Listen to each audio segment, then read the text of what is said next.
Farishtaning duosi. Uni kasalxonaga og'ir ahvolda olib kelishdi. Kuchli zarbalardan ichki a'zolari ham yorilib ketgan edi. Tezkor guruh chaqirilmagunga qadar bu ishni kim qilganini shifokorlar bila olmadi. Bolaning tepasida izillab yig'layotgan ona ko'ksiga mushtlar, ammo nimanidir yashirayotgani ko'zlaridan ma'lum edi.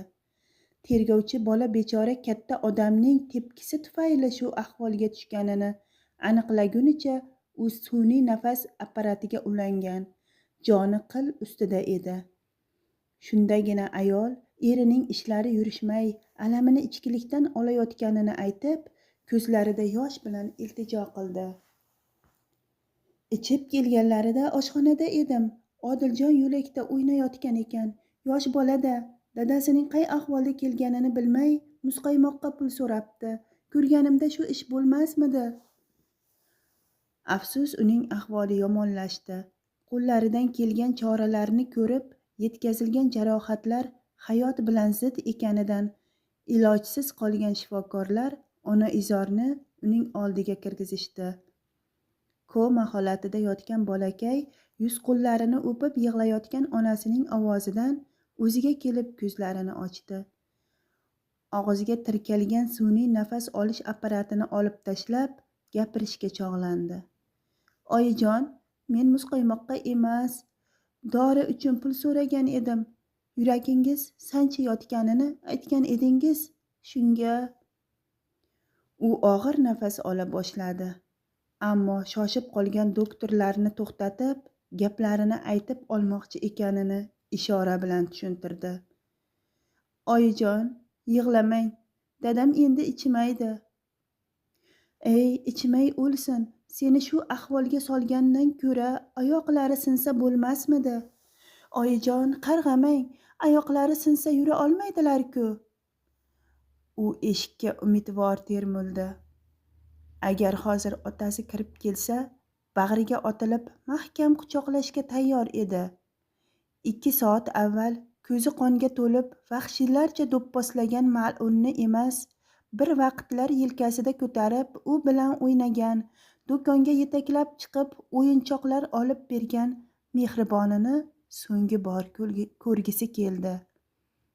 Umidi so'ngach, bir chekkada turgan tergovchini yoniga chaqirdi. Milisa tog'a, iltimos, dadamni qamamang.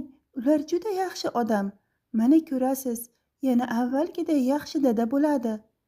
Chunki men farishtaga aylanib, uni har doim duo qilib turaman. Turli jinoyatlarni ko'raverib ko'zi pishib ketgan tajribali organ xodimi o'zini to'xtata olmadi. Ko'zlaridan shoshqator yosh quyilib, bolaga va'da bergachgina uning joni uzildi. Ammo qonun har qanday va'dadan ustuvor edi.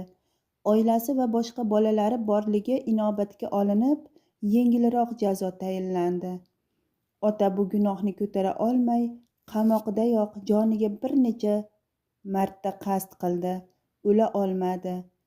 Panjara ortidagi xo'jayinlar esa mahkum atayin shu gunoh bilan yashashi uchun uni jazolamadilar.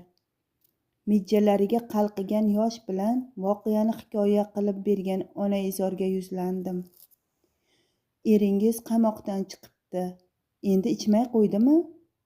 U chuqur xo'rsindi. Qo'lida 5 yoshlardagi shiringina o'g'lining jilmayib turgan suratini ko'rsatar ekan, ovozi titrab javob qaytardi. Ha, insof berdi. Ammo kattalarning aqli kirishi uchun shunday farishtalarning ko'payishi shartmikan? U dadasining tushiga kirganida ham faqat duo qiladi. Ushbu voqeaga hali ko'p bo'lmadi. Ushbu voqea har bir ichuvchi kishiga ibrat bo'lishi kerak.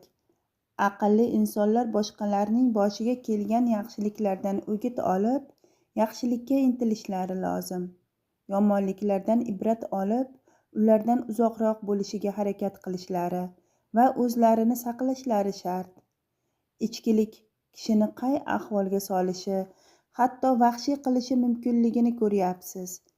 Aqli bor odamlar bundan ibrat olishlari kerak.